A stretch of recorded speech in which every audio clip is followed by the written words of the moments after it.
Colin DeFelice is thriving at the University of South Carolina. He's a self-taught musician, an active member of Toast Improv Group, a fraternity man, and a volunteer in the community. You'd think he's been planning this life since high school.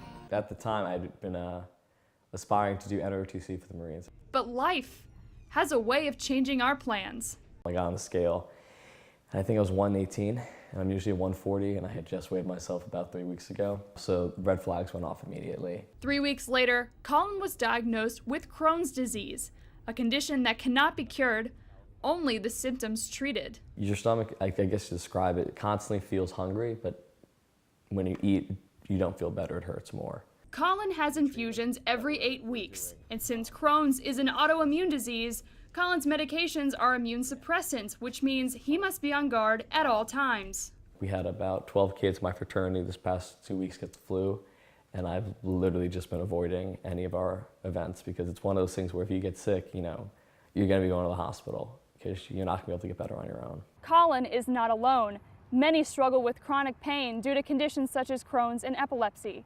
In 1996, California was the first to enact a medical marijuana law, and if this bill survives, South Carolina will be state number 29.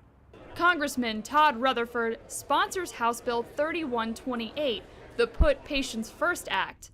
This bill advocates for the use of medical marijuana in South Carolina for people like Colin. They should be able to get it, period. The government should have no interest in standing between the doctor and their patient.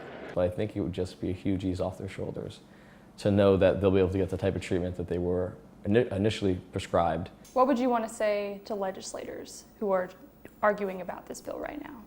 You gotta look past the stigma and to look at, all the people it's gonna benefit. From Columbia, Haley Anders, Carolina News.